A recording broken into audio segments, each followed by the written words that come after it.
Flight mode कर दिए थे ना? हाँ। ठीक है।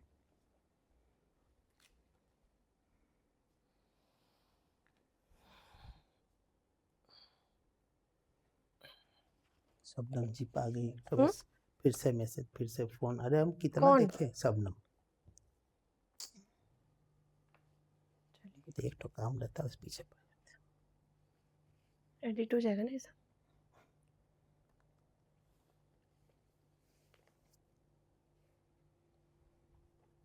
ठीक है, स्टार्ट करें। हैं। बोले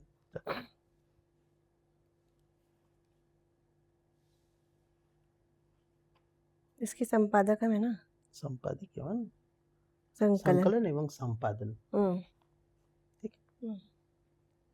स्टार्ट।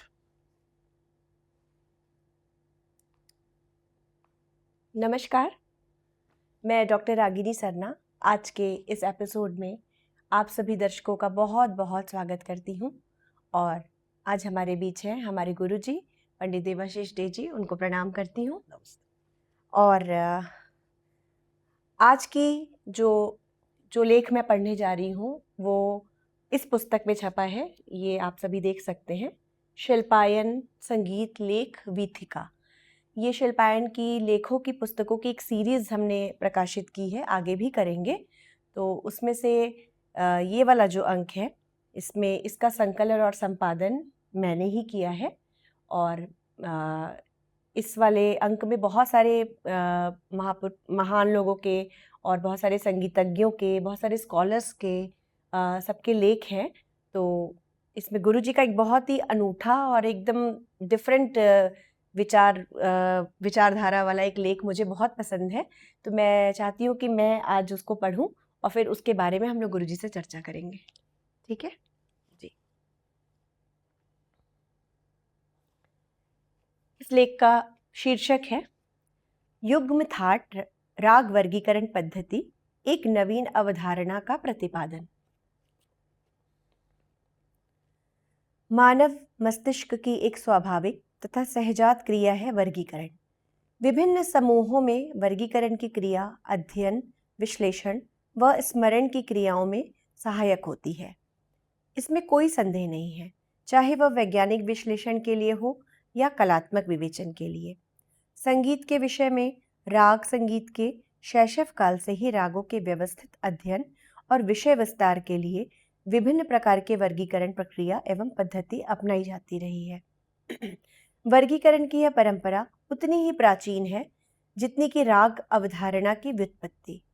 वर्तमान युग में रागों की अपरिमित संख्या को देखते हुए यह एक अत्यंत आवश्यक भी है। इससे न केवल अध्ययन व विश्लेषण की क्रिया को बल मिला, साथ ही अपरिमित संख्या को स्मरण रखने की क्रिया में सहायक भी सिद्ध हुई। राग वर्गीकरण की प्रक्रिया उस समय भी अपनाई गई जब रागत्व की अवधारणा आधुनिक रागत्व की अवधारणा से सर्वथा भिन्न थी। तब राग तत्व की उत्पत्ति जातियों से मानी जाती थी। मतंग मुनि ने बृहदेशी में 18 जातियों से 30 ग्राम रागों की उत्पत्ति मानी, जिन्हें 5 गीतियों शुद्धा, भिन्ना, गौड़ी, बेसरा और साधारणी के अंतर्गत वर्गीकृत किया गया। यह वर्गीकरण की प्रारंभिक प्रक्रिया रही होगी। कालांतर में शारंग देव ने संगीत रत्नाकर में दशविध राग वर्गीकरण के विषय में विस्तार से उल्लेख किया। प्राचीन काल की ये विभिन्न वर्गीकरण की प्रक्रियाएं तब तक प्रचार में रहीं जब तक कि मध्यकाल के राग रागिनी वर्गीकरण एवं मेल राग वर्गीकरण की नई परिपाटी ने अपना स्थान ग्रहण नहीं किया था। वस्तुतः मूर्छनाओं के द्वारा रागोत्पत्ति से लेकर स्थिर षड्ज पर राग स्थापित करने की क्रिया तक भारतीय संगीत के स्वरूप में काफी परिवर्तन हो चुका था। स्थिर षड्ज स्थापना से ही मेल या थाट की अवधारणा उपजी। षड्ज के तुलनात्मक स्वर स्थापना से प्राप्त स्वर विन्यास या स्वर व्यवस्था से ही मेल का जन्म हुआ। इसी के समानांतर राग रागिनी वर्गीकरण की प्रक्रिया भी चलती रही, जो स्वर स्थापना या स्वर विन्यास पर आधारित न होकर राग भाव या राग ध्यान जैसे भाववाचक स्वरूप पर आधारित थी। एक कल्पना प्रसूत भाव मूर्ति के आधार पर 6 को राग और 36 को रागिनी के नाम से अभिहित किया गया। प्रत्येक राग की 6 रागिनियों को उनकी पत्नियों के रूप में प्रस्तुत किया गया। अलग अलग विद्वानों ने अलग अलग 6 राग और उनकी अलग अलग 36 रागिनियां चुनी और अधिक रागों की संख्या को समाविष्ट करने के लिए पुत्र एवं पुत्रवधू की आख्या दी गई। यह काल्पनिक प्रक्रिया आधुनिक काल तक आते आते पूर्णतः समाप्त हो गई, क्योंकि इसमें वैज्ञानिकता एवं तथ्यपरकता लेश मात्र भी नहीं थी। परंतु मेल वर्गीकरण की प्रविधि समाप्त नहीं हुई। कारण यह था कि इसमें वैज्ञानिकता एवं गणितीय पुट भी था। मध्यकाल के ग्रंथ प्रणेताओं ने अलग अलग संख्या के मेल माने, जिसमें रागों को वर्गीकृत किया जा सकता था। फिर भी आधार के तौर पर रामामात्य के 23 मेल को काफी मान्यता मिली। यह मेल शुद्ध सप्तक पर आधारित था। हालांकि उस समय का शुद्ध सप्तक वर्तमान सप्तक से सर्वथा भिन्न था। तब दाक्षिणात्य पद्धति के कनकांगी मेल से इसका साम्य था, जिसको विस्तार देते हुए वेंकटमखी ने अपनी पुस्तक चतुर्दंडी प्रकाशिका में अधिकाधिक 72 मेलों की उत्पत्ति को सिद्ध किया। इस व्यवस्था को वृहन मेलकर्ता के रूप में परिभाषित किया गया। रामास्वामी के द्वारा इसी के समानांतर लघु मेलकर्ता की व्यवस्था भी आई, जिसमें किसी भी स्वर के 2 रूपों कोमल तथा तीव्र को साथ साथ ग्रहण नहीं किया गया। ये आज के सप्तक या थाट की अवधारणा के आधार है, जिसमें किसी स्वर के एक ही रूप को ग्रहण किया जाता है। इन 32 मेल थाटों के नाम क्रमानुसार इस प्रकार है।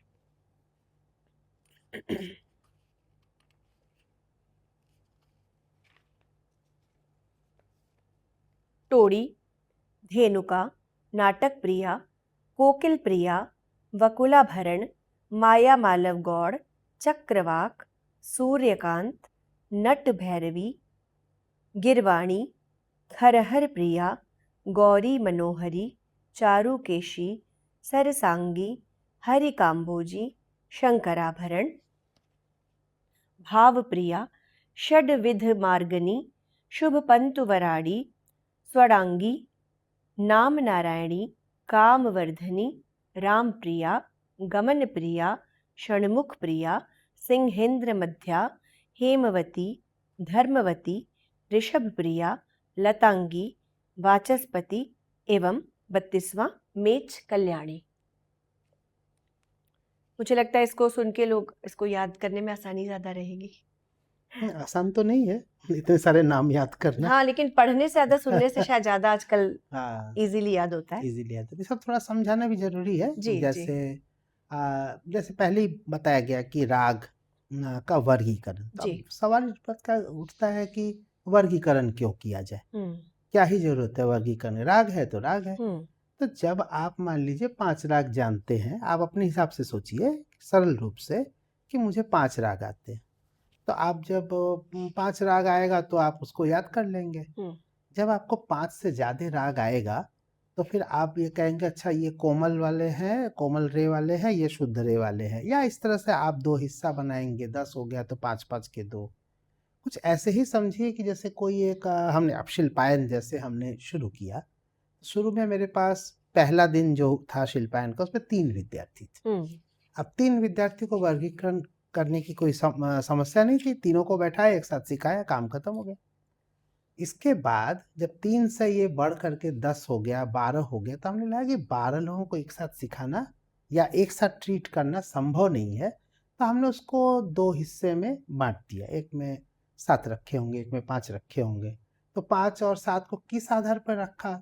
तो हमने सोचा कि ये लड़के हैं और ये लड़कियां हैं, तो लड़कों का चूंकि स्केल या पिच जो अलग होता है और लड़कियों का अलग होता है, तो क्यों नहीं इसको ऐसा करते हैं, लड़कियों का पिच अलग कर देते, तो उनका अलग कर दिए, इनका अलग कर दिए।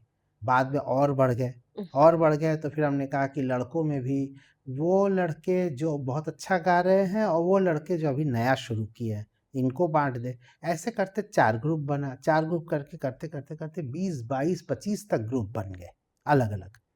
किसी में कोई बात थी, किसी में कोई बात थी, वर्गीकरण का एक आधार बना।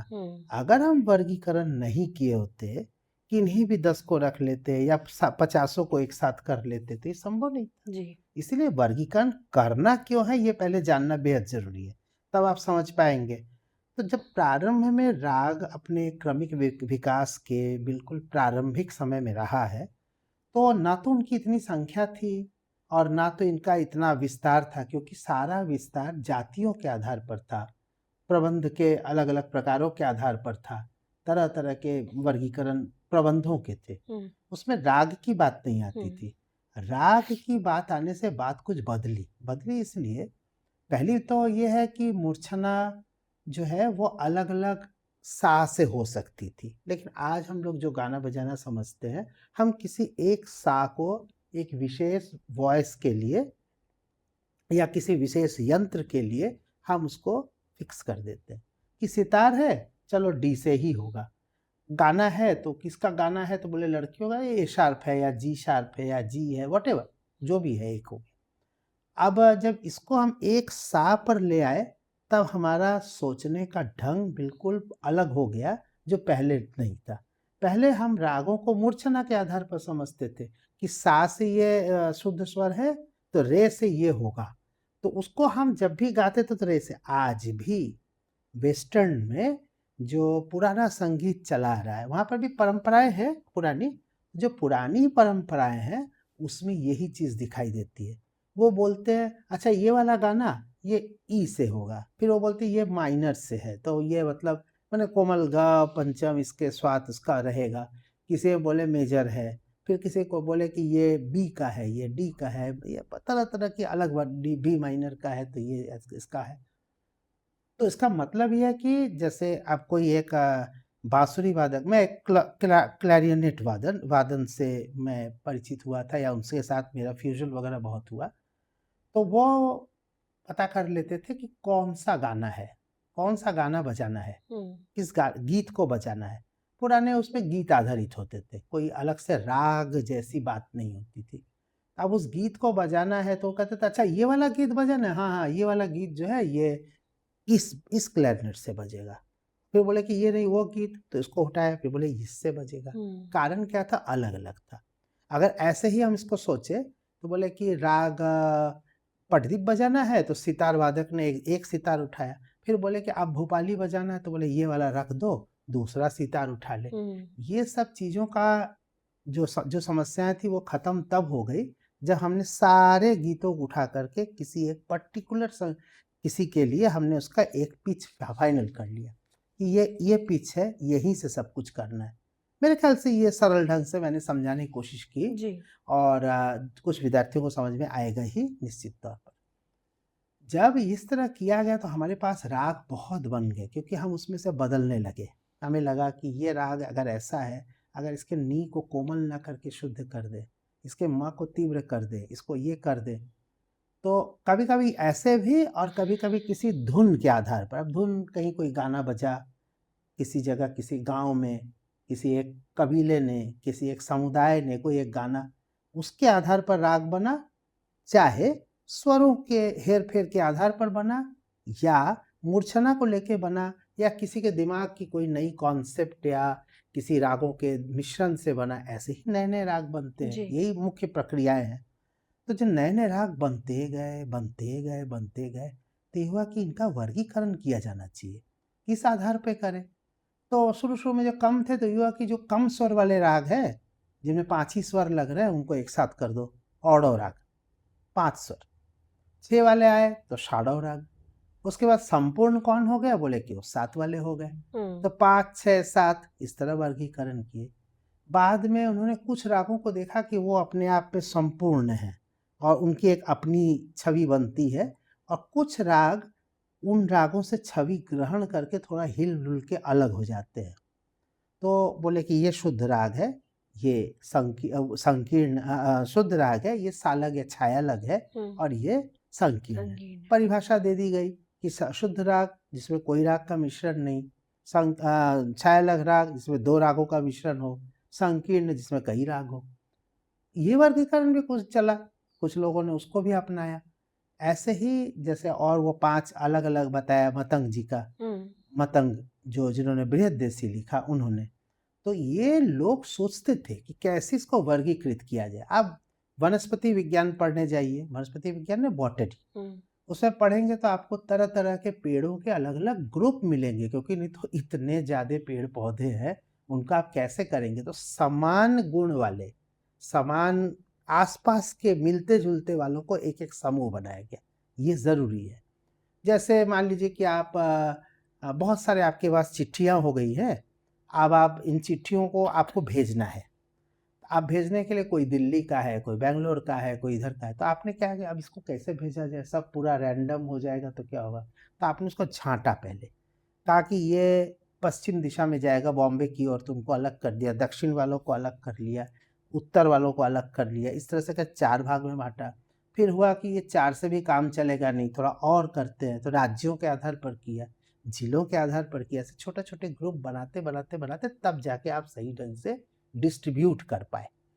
तो अध्ययन की सुविधा के लिए और उनके ठीक से रख-रखाव यानी संरक्षण करने के लिए हमें वर्गीकरण की आवश्यकता पड़ती है। जी। इन्हीं चीज़ों को हमने इसमें पहले समझाया है, जिससे हमें वर्गीकरण का आधार मिले, वर्गीकरण के बारे में हमारी समझ हो, तो हम एक-एक जो अलग-अलग वर्गीकरण के जो प्रक्रियाएँ हैं या सिस्टम है, उसकी कुछ खामियाँ, हर एक सिस्टम की कुछ खामियाँ, कुछ अच्छाइयाँ।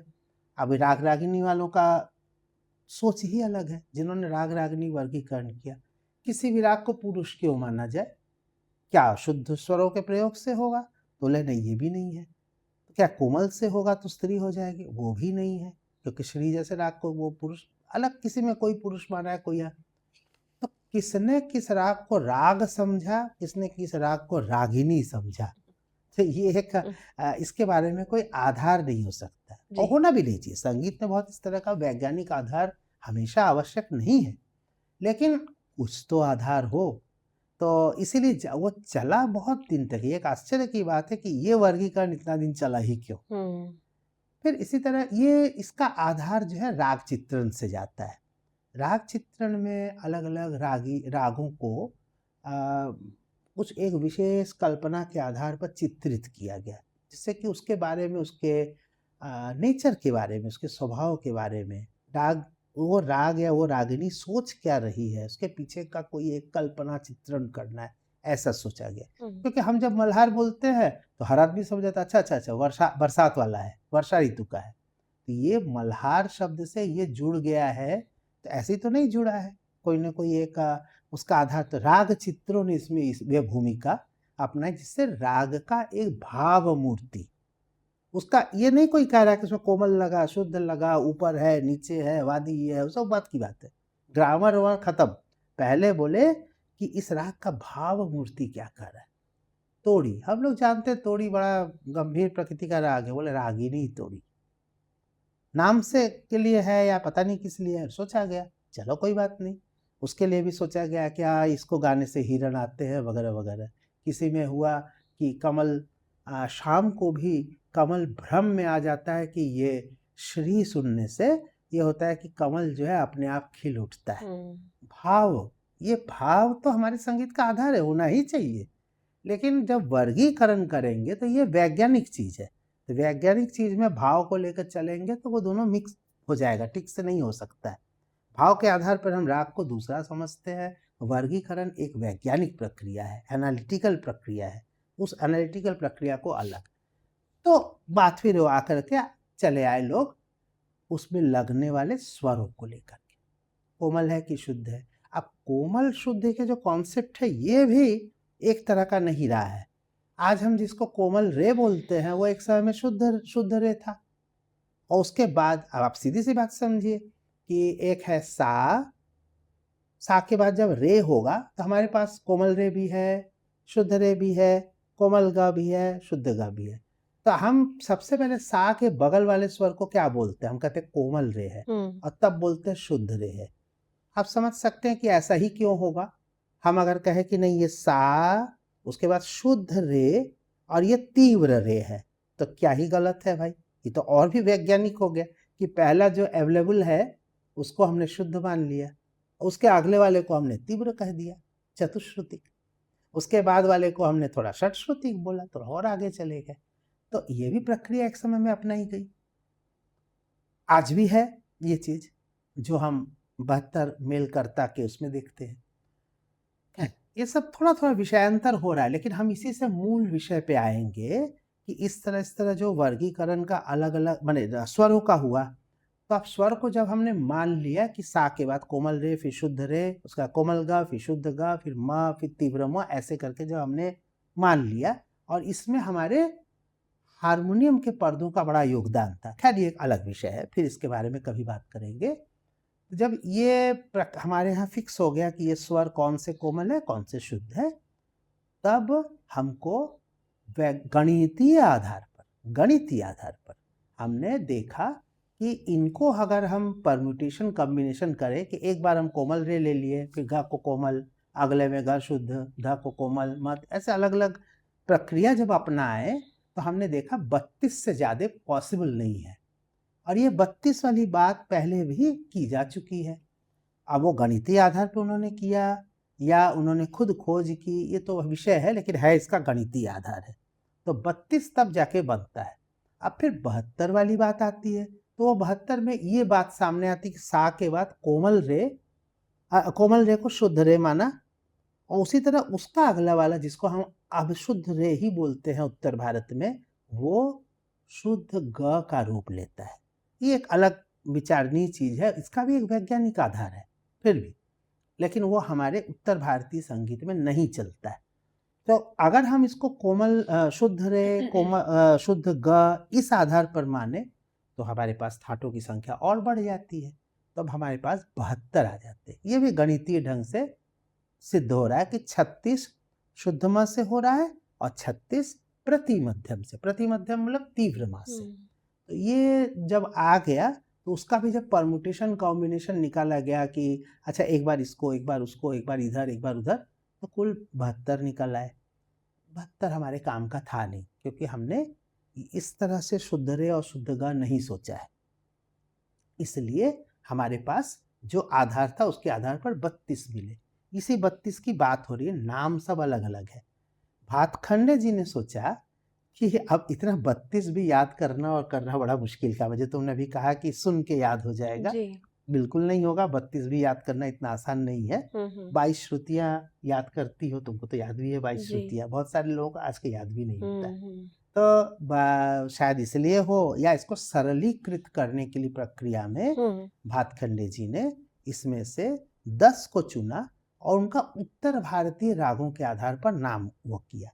जिसमें कोमल रे था, तीव्र म था, तो उन्होंने देखा कि इसमें जो राग बन रहे हैं इन स्वरों से, तो उसमें पूर्या कल्याण भी है, मारवा भी है, पूर्या भी है, सोहिनी भी है। तो अब उन्होंने एक आधार लिया, बोले कि ये मारवा थाट, किसी को कहा पूर्वी थाट है। अब पूर्वी राग देखिए, पूर्वी राग में शुद्ध म भी है, तीव्र म भी है, लेकिन फिर भी उसको पूर्वी कहा गया, जिसमें रे कोमल, ध कोमल और म तीव्र रहता है। इस तरह से उन्होंने 10 के नाम रखे, लेकिन इतना सरल कर देने से कुछ कुछ बातें गड़बड़ होती चली गई, क्योंकि नए नए राग तो बहुत आए और इतने सारे राग थे। 10 ग्रुप बनाएंगे तो उसमें 10 में सब जाएंगे तो झगड़ा भी तो करेंगे। इसी की बात आगे की गई है जी। संभवतः पंडित भातखंडे जी ने इसी व्यवस्था को ग्रहण करते हुए थाट राग वर्गीकरण की प्रविधि का प्रतिपादन किया। यहाँ एक ध्यान देने योग्य बात यह है कि उक्त 32 मेलों, जो कि 12 स्वरों के विभिन्न संयोग से बने हैं, इनमें से मात्र 12 ही ऐसे हैं जिनके स्वर अपने थाट के किसी न किसी स्वर से संवाद करते हैं। कहने का तात्पर्य यह है कि थाट के प्रत्येक स्वर किसी स्वर के साथ षड्ज पंचम या षड्ज मध्यम स्वर संवाद के युग्मक में पाए जाते हैं। भातखंडे जी द्वारा ग्रहीत 10 थाट इन्हीं 12 में से ग्रहण किए गए हैं। शेष शायद इस बात को थोड़ा सा समझाना पड़ेगा जी। जैसे हम अगर मान लीजिए थोड़ी देर के लिए हमने भैरवी ले लिया, तो भैरवी में सा है, तो उसका 5वां स्वर जो पंचम है वो साप संवाद है, और माँ साम संवाद है। तो ये तो एक है कि सा का कोई ना कोई एक पेयर मौजूद है जो संवादी है। उसके बाद नेक्स्ट स्वर आया भैरवी में कोमल रे।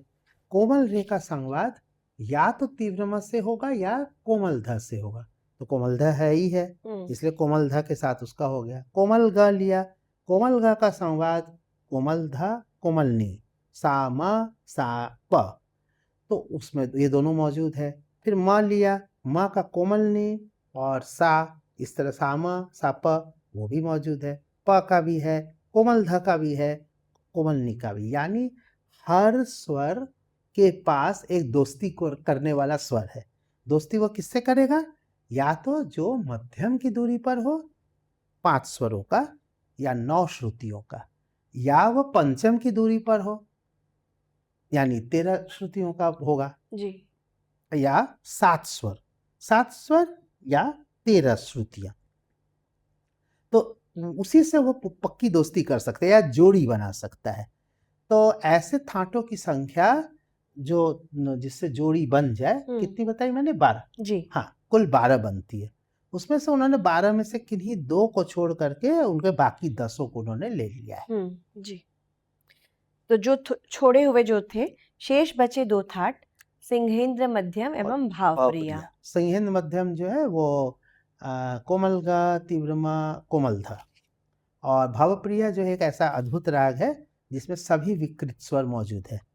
रेगा धनी कोमल भी मौजूद है और म तीव्र भी मौजूद है, यानी 5 विकृत स्वर होने वाला एकमात्र राग है, एकमात्र थाट है ये, जिसमें 5 विकृत स्वर आते हैं। जी। तो भावप्रिया या भावप्रिया भी बोलते हैं। और दूसरा सिंहेंद्र मध्यम, इन दोनों को भातखंडे जी ने देखा कि इसको लेकर फायदा नहीं, क्योंकि इसमें रागों की संख्या कम है। जी। अब इस बात पर आते हैं।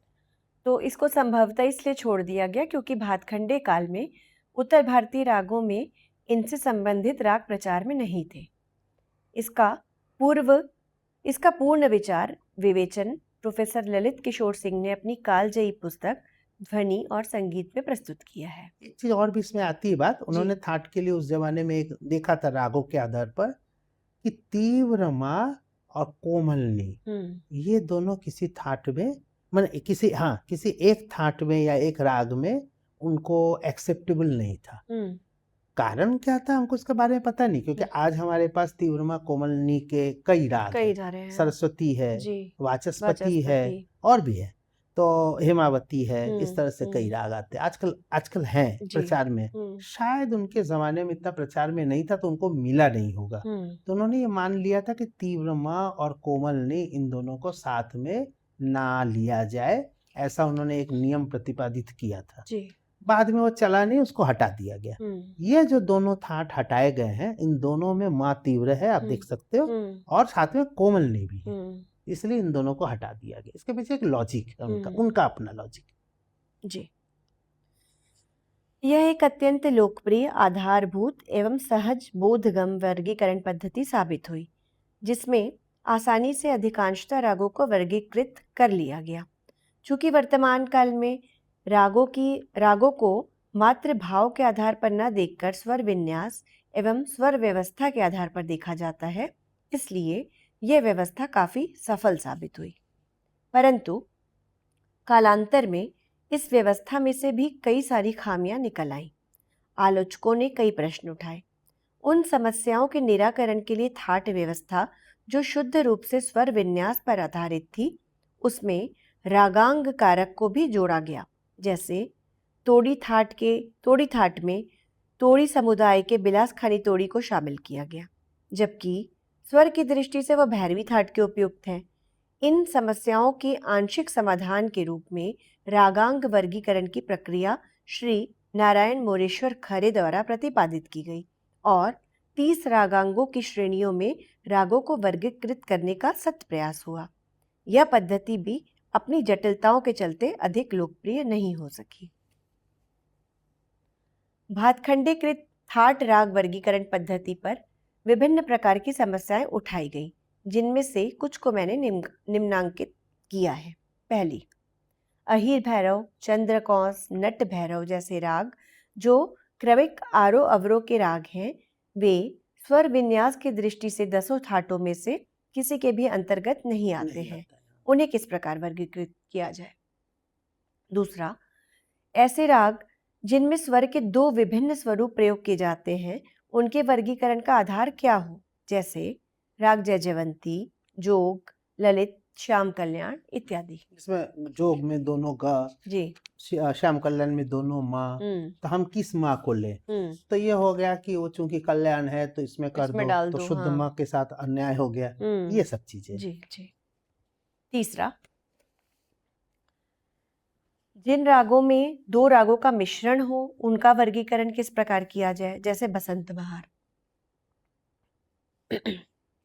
चौथा, ऐसे राग जिनके स्वर किसी एक थाट के हों और रागांग की दृष्टि से दूसरे थाट के, उनके वर्गीकरण का वैज्ञानिक आधार क्या हो, जैसे बिलासखानी तोड़ी। जी। क्योंकि स्वर उसके भैरवी के हैं और रागांग तोड़ी का बनता है, प्रकार भी तोड़ी का माना जाता है। पांचवा, भातखंडे काल में तीव्र मक के साथ कोमल नी के प्रयोग को मान्यता नहीं दी गई। जी, परंतु आजकल ऐसे अधिकाधिक राग प्रचार में आ गए हैं, जैसे सरस्वती, वाचस्पति, मधुकौंस। उनके वर्गीकरण के लिए कौन सी नई व्यवस्था अपनाई जाए। छठवां, पूर्वांग में रे शुद्ध, ग कोमल, म तीव्र। पूर्वांग में रे शुद्ध, ग कोमल, म तीव्र युक्त कई सारे राग प्रचार में रूढ़ हो चुके हैं, जैसे मधुवंती, हेमावती इत्यादि। इसके लिए भी कोई नई व्यवस्था की जानी चाहिए। राग वर्गीकरण के उपरोक्त ऐतिहासिक पुनरावलोकन के गहन विचार विमर्श के उपरांत मैंने ऊपर वर्णित समस्याओं के निराकरण हेतु एक युक्ति सोची है, जिसका विशद विवरण मैं नीचे प्रस्तुत कर रहा हूँ। जी। ये जो समस्याएं थी इसके समाधान के लिए, तो पहले तुम पढ़ लो, फिर हम उसको फिर समझाते हैं। जी। राग वर्गीकरण के प्रारंभिक दौर में एक विधि रागों में लगने वाले स्वरों की संख्या के आधार पर होती थी, जिसके अनुसार 5 स्वर वाले राग को औडव, 6 को षाडव और 7 को संपूर्ण के रूप में वर्गीकृत किया गया। कालांतर में कुछ ऐसे राग भी उपस्थित हुए जिनके आरोह अवरोह में साम्य नहीं था, जैसे 5 स्वरों का आरोह और 7 स्वरों का अवरोह। ऐसे रागों को किस श्रेणी में रखा जाए, यह सोचकर कुछ वर्ग बनाया जाए जो युग्म रूप में थे, जैसे औडव षाडव, षाडव संपूर्ण, औडव संपूर्ण। उदाहरण के तौर पर राग भीम पलासी को लिया जा सकता है। सीधा सा कॉन्सेप्ट है, हमारे ख्याल से सभी जानते हैं, फिर भी वही है कि अगर 5 स्वर आरोह में है, 5 स्वर इधर है, तो ऑडव हो गया, तो उसको हमने ऑडव राग कह दिया। उनका क्या करें, जो 5 स्वर गया 6 आया, तो हमने एक युग्म बनाया कि ठीक है, 5 के आधार पर ऑडव, 6 के आधार पर षाडव, ऑडव षाडव मिक्स हो गया, ऑडव संपूर्ण, षाडव संपूर्ण, ऐसे करके हमको 9 जातियां मिल जाती। जी।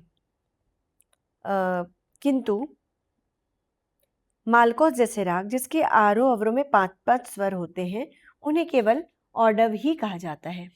इसी संकल्पना को आधार मानकर मैंने सोचा कि जो राग किसी न किसी 10 थाटों में फिट बैठते हैं, उनको तो किसी एक थाट की संज्ञा के अंतर्गत रखा जाए, परंतु ऐसे राग जिन्हें सहजता से किसी थाट में वर्गीकृत न किया जा सके, उसके लिए थाट युग्म का सहारा लिया जाए। ऐसा जोड़ रागों में संभव है, और उन रागों के लिए भी जिनके जनक थाट 10 थाट पद्धति के अंतर्गत नहीं आते, उदाहरण स्वरूप किरवानी, हेमावती इत्यादि। साथ ही ऐसे रागों को भी आसानी से वर्गीकृत किया जा सकेगा जिनके आरोह अवरोह में स्वर के दोनों रूप अलग अलग प्रयुक्त होते हैं। अब आगे उदाहरण के तौर पर ऐसे विभिन्न रागों को विस्तार पूर्वक बताने का प्रयत्न किया जा रहा है। पहला, अहीर भैरव। इस सबसे अच्छा उदाहरण अहीर भैरव जी, और ये चूंकि बहुत प्रचलित राग है, हाँ, तो इसके बारे में तो सबसे पहले जानना चाहिए। इस राग के पूर्वांग में भैरव व उत्तरांग में काफी या खमाज के स्वर है। चूंकि गंधार भी शुद्ध है, अतः इसको काफी से अधिक खमाज के करीब पाया जाता है, अतः इसका युग्म थाट लिखा जा सकता है भैरव खमाज। हाँ, फिर से मैं इसको थोड़ा सा एक्सप्लेन भी कर दूं कि जैसे अहीर भैरव को जब थाट वर्गीकरण किया जाता है तो वो 10 में आना नहीं है, क्योंकि रे कोमल, नी कोमल ऐसा कोई थाट तो है नहीं। तो क्या करते हैं, इस पे कहते हैं कि चूंकि इसमें भैरव का अंग है या भैरव की प्रबलता है या भैरव के परिवार का गुण इसके अंदर है, तो इसको हम लोग भैरव थाट में मान लेते हैं, लेकिन ये तो एक अन्याय हुआ। तो अगर इसको हम आधार इस यहाँ पे ऐसे मान ले कि चूंकि पूर्वांग में तो भैरव दिख रहा है, लेकिन उत्तरांग में नी कोमल होने के कारण, मात्र नी कोमल होने के कारण हम इसको, नी कोमल का क्या पॉसिबिलिटी है, तो बोले एक पॉसिबिलिटी है काफी जिसमें नी कोमल होता है, कनी कोमल, और दूसरा है खमाज जिसमें मात्र नी कोमल होता है। तो अब हम इसको भैरव काफी या भैरव खमाज ऐसा बोल सकते हैं, क्योंकि इधर भैरव उधर काफी या खमाज। फिर थोड़ा सा और इसको सोचे तो देखेंगे कि काफी में तो ग नहीं होता है कोमल, खमाज में ग शुद्ध ही रहता है, नी कोमल होता है। तो ये अहिर भैरव में क्या होता है, तो अहिर भैरव में जो ग शुद्ध है तो हम उसको खमाज को उठा लिए, क्योंकि ये ज्यादा फेवरेबल है। तो इस फेवरेबल खमाज और इधर से भैरव, तो हमने इसका नाम रखा युग्म थाट के रूप में कि इसका थाट क्या है, भैरव खमाज। ठीक वैसे ही जैसे औड़व साड़व, औड़व संपूर्ण, हम इसमें भी दो बातों को जोड़ दे रहे हैं। जी। दूसरा राग बसंत बहार। इस राग में क्रमशः राग बसंत एवं बहार के स्वरूप का दर्शन होता है। चूंकि राग बसंत पूर्वी थाट का राग है एवं बहार काफी थाट का है, तथा इसका वर्गीकरण पूर्वी काफी युग्म थाट के रूप में किया जा सकता है। ठीक है जी। तीसरा नट। मतलब ये कि कभी वो वसंत आ रहा है, कभी बहार आ रहा है। अब वसंत जब आएगा तो वो पूर्वी थाट का होगा, बाहर आएगा तो काफी थाट का होगा। अब हम थाट में जब वर्गीकृत करेंगे तो कौन सा भारी पड़ रहा है, हमारे ख्याल से दोनों ही भारी पड़ रहे हैं। तो अब आप कहाँ जाएंगे ना इसको, काफी में आ पाएगा। अब आप कहाँ जाएंगे जी। क्यों ना दोनों को ही हम एक साथ मान लें, पूर्वी काफी, वसंत बहार, पूर्वी काफी, काम करते। बड़ा इंटरेस्टिंग है, बहुत इंटरेस्टिंग जी। तीसरा राग नट भैरव। इस राग के पूर्वांग में बिलावल और उत्तरांग में भैरव के स्वर हैं, अतः बिलावल भैरव युग्म थाट के रूप में इसे वर्गीकृत किया जा सकता है। सिंपल है, इधर बिलावल उधर भैरव। हाँ। चौथा वसंत मुखारी। इसी राग से राग वसंत मुखारी को भैरव भैरवी, भैरव भैरवी, भैरव भैरवी, क्योंकि पूर्वांग में इसके भैरव है और उत्तरांग में भैरवी है। तो और ये माना भी जाता है कि इस राग में भैरव और भैरवी का मिश्रण। राग सालक बराली को तोड़ी काफी, क्योंकि उस पे रेगा रेसा आता है, तो उसको तोड़ी का प्रकार माना गया है। हालांकि माने अगर ऐसे देखा जाए तो इधर की ओर सारे गपा है, तो आपको पता नहीं है कि म शुद्ध है कि तीव्र है। लेकिन जब नहीं है तो हम उसको देखते हैं कि तोड़ी का प्रकार, हमारे पास दो ऑप्शन है, हम उसको भैरवी भी बांध सकते थे, लेकिन सालक बराली को जब वर्गीकृत किया था तोड़ी में, हम उस तोड़ी का हक ज्यादा बनते, इसलिए उसको तोड़ी में डाला गया। और हर एक में कुछ ना कुछ एक स्पेशल काफी नहीं है, तो कुछ ना कुछ स्पेशल लॉजिक है, अपने इस एनालिटिकल पावर को भी लगाना है, तभी तो आप वैज्ञानिक रूप से विश्लेषण करके ही तो उसको लाए। राग वाचस्पति को कल्याण खमाज होता भी है, कल्याण थाट का पूर्वांग है, खमाज में चूंकि नी कोमल है। अब इसको परमेल प्रवेशक भी माना गया है। परमेल प्रवेशक के बारे में भी हम लोग किसी एक एपिसोड में अलग से बताएंगे, एक आर्टिकल उसका भी है जी। राग चारुकेशी को बिलावल भैरवी, किरवानी को काफी भैरव। किरवानी को काफी भैरव कैसे हुआ, सारे गा मा गा कोमल है जी, तो गा कोमल है तो काफी आ गया, और उधर जो है धा कोमल है, इस हिसाब से तो काफी भैरव युग्म थाट में वर्गीकृत किया जा सकता है। अगला राग बिलास खानी तोड़ी। स्वरों के अनुसार भैरवी थाट के अंतर्गत रखा जाना चाहिए, जबकि रागांग के अनुसार तोड़ी है। इस भ्रम का निराकरण करने हेतु थाट युग्म तोड़ी भैरवी हो सकता है। जी। तो में तोड़ी का भी हक बनता है, भले ही स्वर उसके भैरवी के हो। राग भटियार। राग भटियार को मारवा थाट के अंतर्गत माना जाता है, जबकि इसमें शुद्धमा का बाहुल्य है। पूर्वांग में शुद्धमा के बाहुल्य एवं प्रबलता के कारण इसका रूप कलिंगड़ा से काफी कुछ मिलता जुलता है, अतः इसका थाट मात्र मारवा न मानकर थाट युग्म मारवा भैरव माना जा सकता है। हाँ, इसमें हालांकि ये बात है, इसमें अगर हमें ऐसे देखा जाए तो हमको इसको इधर भैरव उधर बिलावल मान के छुट्टी कर सकते थे। भैरव बिलावल, पधा निशा उधर शुद्ध है और इधर के सारे गामा में रे कोमल है, भैरव बिलावल स्वर की दृष्टि से। लेकिन हम यहाँ पे दूसरी लॉजिक लगाते हैं कि इस राग पर मारवा थाट का हक बनता है, इसलिए हम मारवा को पहले आधार ले लेते जी हैं जी। इसलिए। राग ललित पूर्व काल में धैवत शुद्ध वाले ललित का प्रचार था, तब इसे मारवा थाट के अंतर्गत रखा गया था। वर्तमान में शुद्ध धैवत का स्थान कोमल धैवत ने ले लिया, अतः यदा कदा पूर्वी थाट के अंतर्गत माना जा रहा है। इसके शुद्ध म के बाहुल्य के कारण इसे थाट युग्म वर्गीकरण पद्धति के अनुसार पूर्वी भैरव माना जा सकता है। राग जयजयवंती इस राग में मुख्यतः खमाज थाट के स्वर लगते हैं, परंतु कोमल गंधार के प्रयोग के कारण काफी थाट के दर्शन होते परमेल हैं। प्रवेशक की भी बात है जी, इसी कारण इसे परमेल प्रवेशक राग भी कहते हैं, क्योंकि यह खमाज से काफी की ओर इंगित करता है। थाट युग्म वर्गीकरण के अंतर्गत इसे खमाज काफी थाट के अंतर्गत रख के इसको बताया जा सकता है। राग जोग क्रम संख्या 8 के तर्क के आधार पर इस राग को भी खमाज काफी युग्म की आख्या दी जा सकती है। जयजयवंती की तरह। जी, जयजयवंती की तरह। शुद्ध सारंग इसमें कल्याण एवं सारंग रागांग का मिश्रण है। चूंकि सारंग रागांग के राग काफी थाट के अंतर्गत माने जाते हैं, अतः इस राग को कल्याण काफी युग्म थाट के अंतर्गत माना जा सकता है। अब हम उन रागों की चर्चा करेंगे जिनके पूर्वांग में रे शुद्ध ग कोमल अथवा पूर्वांग में रे शुद्ध ग कोमल तथा म तीव्र होता है। रे शुद्ध ग कोमल म तीव्र प्रचलित किसी भी रे की बात न करें, पर खाली ग कोमल, हाँ मेनली यही हुआ, ग कोमल म तीव्र। प्रचलित किसी भी थाट में ये व्यवस्था नहीं है जिससे मधुवंती जैसे अधुना प्रचलित राग को ठीक ढंग से वर्गीकृत किया जाना संभव नहीं हो पा रहा है। इसके पीछे तर्क ये दिया जाता है मधुवंती को तोड़ी थाट का बता करके। ये माना जाता है कि मुल्तानी के स्वरों को कोमल रे और कोमल ध को शुद्ध करके मधुवंती बना, तो चूंकि वो पेरेंट हो गया, तो पेरेंट चूंकि तोड़ी का है तो इसको भी तोड़ी मान लिया गया। लेकिन ये इतना ज्यादा अंतर आ गया इस बात को कि फिर मन मानने का नहीं होता है कि ये कैसे तोड़ी हो सकता है।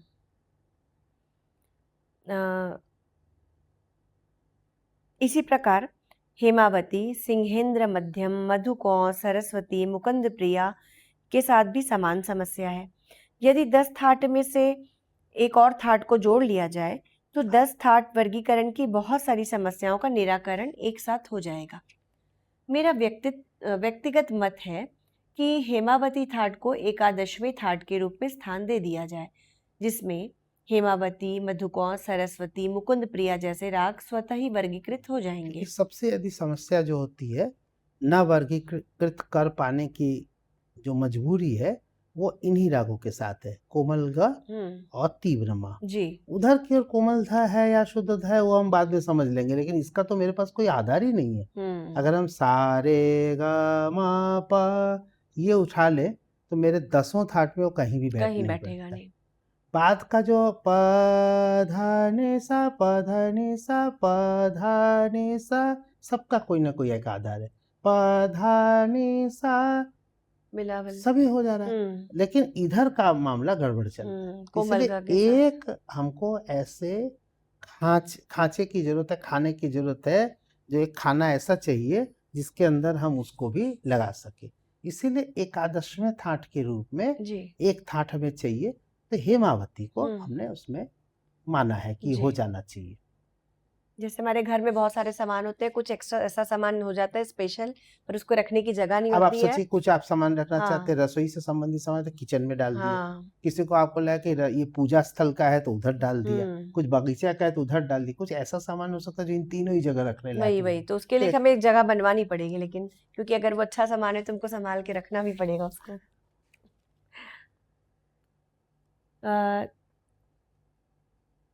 जी, और राग सिंहेन मध्यम को थाट युग्म के अंतर्गत हेमावती तोड़ी, मधुवंती को थाट युग्म वर्गीकरण के अंतर्गत हेमावती कल्याण के अंतर्गत रखा जा सकेगा यदि एक और थाट ऐड कर दे तो। जी, उपरोक्त पूरे विवरण को संक्षेप में इस प्रकार सम्मिलित किया जा सकता है।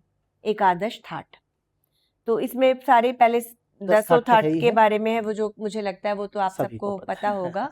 और वो हमारा एक हमारे चैनल पे एक और हमारा वीडियो है जिसमें 10 थाट को समझाया गया है, तो जिसको अगर देखना हो तो वो उसमें भी जाके देख सकता है कि 10 थाट को कैसे गा के किस तरह से गाना है और कैसे समझाया गया है।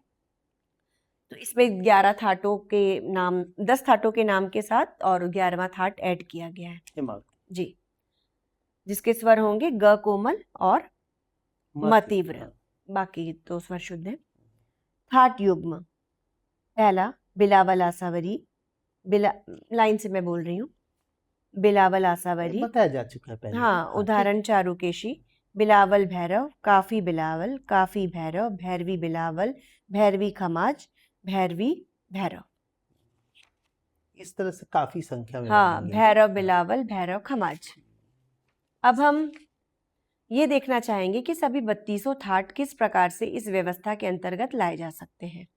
हाँ, ये एक दूसरी बात हो गई। अब अभी तक हम रागों को इस आधार पर ला रहे थे जी, फिर हमें लगा कि जो थाट 32 बन सकते हैं उनको भी हम इनके अनुसार कैसे परिभाषित कर सकते हैं, क्योंकि हमने 32 जो पॉसिबिलिटीज है, परमुटेशंस, कॉम्बिनेशंस हैं, उसमें से हमने 10 ले लिए भातखंडे जी के अनुसार, उनके पद चिन्हों में चलते हुए 22 छूट रहे हैं। तो वो 22 भी क्या किसी न किसी एक में वर्गीकृत किया जाना संभव है, उस चीज को हमने इसमें दिखाया है जी। तो आप देख सकते हैं, बता भी दीजिए थोड़ा थोड़ा, कोई बता दीजिए। तोरी का तो ठीक है, ये तो हुआ। हाँ, उसी धेनु तरह का, हाँ, धेनु का जो है वो भैरवी भैरव कहा जा सकता है, ऐसे मतलब जी। ये पुस्तक जो है शिल्पायन संगीत लेख विथिका, ये उपलब्ध है शिल्पायन में भी, या कोई अगर लेना चाहेगा तो हम उसको बाई पोस्ट भी भेज सकते हैं, या इस तो आर्टिकल का और फोटो या भी फिर भेजा इस जा आर्टिकल सकता का फोटो भी भेज सकते हैं। तो अगर कोई बाकी और डिटेल पढ़ना चाहेगा तो वो जरूर बताएगा हमें, है। या इस पर कोई और शोध हो, जी, आगे और कोई रास्ता दिखाई दे लोगों को इसमें, ये चीज तो हम आप उसको पढ़ भी सकते हैं पूरी तरह से। तो मुझे लगता है ये 32 का नाम छोड़ देती हूँ मैं, हाँ, क्योंकि पहले एक ही बार पढ़ा तो जा बात चुका हो ही है। चुकी है। हाँ, उनको किसी न किसी रूप में इसी तरह के युग्म नाम हो सकते हैं, और 10 जो है ऐसे होंगे जो एक एक शब्दों में आएंगे, जैसे कल्याण में आ जाएगा। लेकिन ऐसा हो सकता है कि कोई एक कल्याण खमाज ऐसा भी आए, तो वो उस हिसाब से, जैसे वाचस्पति है, क्या लिखा है, कल्याण खमाज, हाँ, कल्याण खमाज।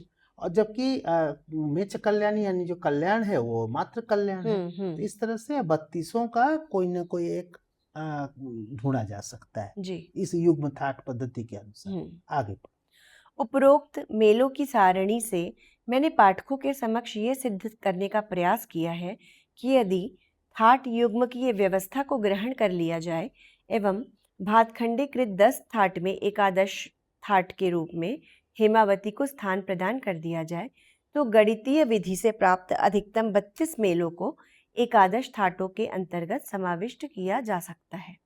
इससे कई सारी समस्याओं के निराकरण व समाधान की पूर्ण अथवा आंशिक सफलता अवश्य मिलेगी। संगीत जगत के चिंतकों एवं विचारकों के समक्ष उपरोक्तानुसार एक नवीन व्यवस्था युग्म थाट के रूप में मैंने इसलिए रखा जिससे राग वर्गीकरण को वैज्ञानिकता एवं सुनियोजितता प्रदान की जा सके। आपात दृष्टि से यह पद्धति कुछ क्लिष्ट जान पड़ती है, परंतु मुझे विश्वास है कि यदि इसे अपनाया जाए तो भविष्य में यह अध्ययन में अधिक सुगमता प्रदान कर सकेगी एवं आने वाली पीढ़ी के समक्ष हम एक अधिक वैज्ञानिक और पद्धतिबद्ध व्यवस्था को रख सकेंगे। क्योंकि ये विद्यार्थियों में बड़ा कंफ्यूजन पैदा करता है। मैं सिखाता हूँ, मुझे पता है जी। तो जब भी थाट की बात होती है तो जिसका थाट इजीली मिल जाता है वो तो ठीक है, जब नहीं मिलता है तो उनको फिर एक तो आधार बताना पड़ता है, ऐसे मान लिया जाए। तो आजकल क्या है, सबके पास एक वैज्ञानिक दिमाग है जी, और ज्यादा होता जा रहा है नई पीढ़ियों में, तो कहते हैं कि ये क्या मतलब, हाँ, बोलते हैं कि ऐसा क्यों है, ऐसा ही क्यों है, ऐसा तो नहीं होना चाहिए। क्योंकि हर दिशा में शोध हो रहे हैं, जब नई नई चीजें और एक्सप्लोर हो रही हैं, तो इसमें संगीत में 10 पे ही क्यों रुक जाएंगे 10 पे क्यों रुके, पहली बात। दूसरी बात है कि जो उन्होंने किया है वो एक मजबूत आधार पैदा करता है, लेकिन इसका मतलब ये भी नहीं कि उस आधार के आधार पर हम और आगे कुछ ना सोचें। हम अगर सोच को बंद कर देंगे तो फिर तो संगीत क्या कोई भी विषय है उसको फिर समाप्त हो जाना होता है। जी। कोई ठहरी हुई चीज का कोई महत्व नहीं है, उसको आगे बढ़ना है। ये आगे बढ़ने के लिए रखा गया है। ये आगे मैंने बढ़ने के लिए इसलिए नहीं रखा है कि आप इसको और आगे न सोचे, और आगे सोचिए, कुछ नया सोचिए, इसमें से कमियां निकालिए, निश्चित निकालिए। कमियां निकाल करके फिर आप सोचिए कि उसको कैसे ठीक कर सकते हैं। यही तो हमारे मानवता को प्रगति के पथ पर आगे ले जाता है। हम उम्मीद करेंगे हमारे नए जमाने के जो श्रोता हैं वो इस बारे में कुछ न कुछ सोचेंगे। इसको फिर से सुनिए, फिर से उसको समझिए, उसके बाद सोचिए कि क्या और कोई प्रश्न आ रहा है कि नहीं।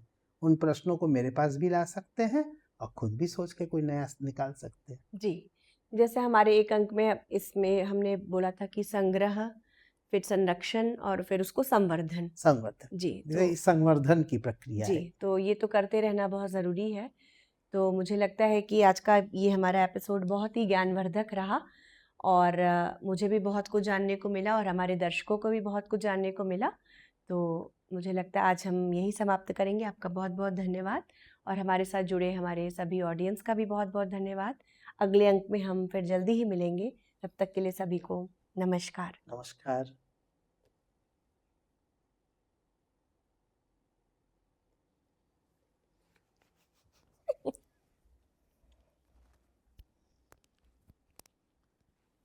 बहुत मन था तुमको ये सब करने का, है ना? काफी